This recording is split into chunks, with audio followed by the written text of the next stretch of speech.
An introduction to the book of Daniel.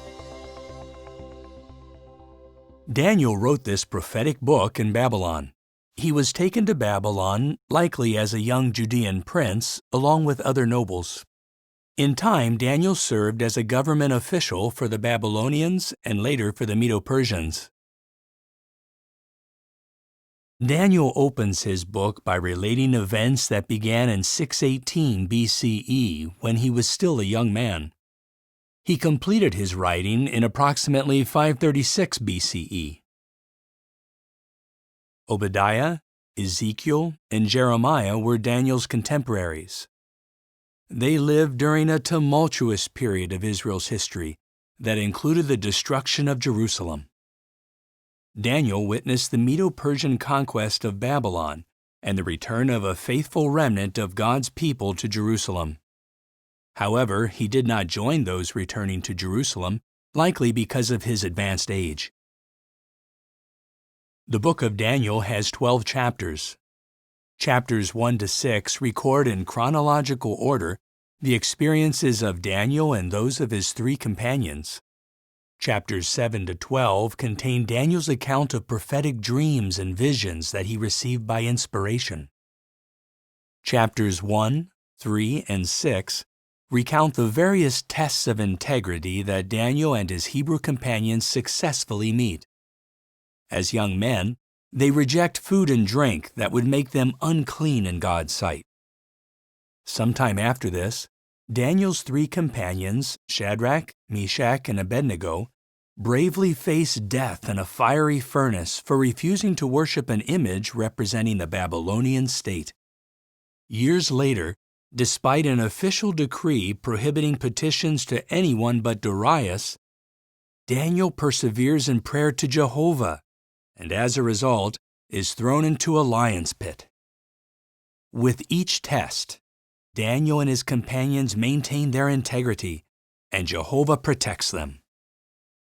Chapters 2 and 4 describe how Jehovah gives Daniel the ability to interpret 2 of King Nebuchadnezzar's dreams.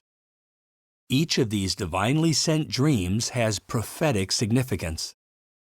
The first dream is of an immense image made of various metals. This image represents successive world powers that have had a major influence on God's people. The prophecy ends with the destruction of these powers, and with God's kingdom as the only government ruling over mankind. Nebuchadnezzar's second dream features a tree that reaches to the heavens. It is cut down, and the stump is banded for 7 times.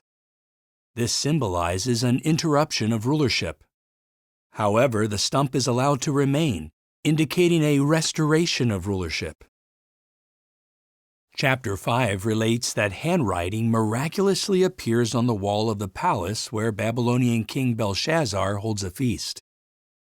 Daniel tells Belshazzar that the handwriting warns of the conquest of Babylon by the Medes and the Persians. Babylon falls that very night. Did you know? A large portion of the book of Daniel was written in the Aramaic language. Aramaic was commonly spoken in ancient times, having the same letters in its alphabet as did Hebrew. Chapters 7 and 8 describe the visions Daniel sees of a series of beasts that picture the rise and fall of Babylon, Medo-Persia, Greece, and Rome. Also, Jehovah gives his Son an everlasting kingdom that will replace all human governments. Chapter 9 relates that Daniel discerns from his study of God's written word that the Jews' release from captivity is imminent. Next, we read that while Daniel is praying, an angel appears to him and reveals details concerning the Messiah. Chapters 10 to 12 discuss the event when an angel again visits Daniel, encourages him, and gives him an additional vision of the future. A large part of the prophecy describes a conflict between 2 kings locked in a struggle for supremacy.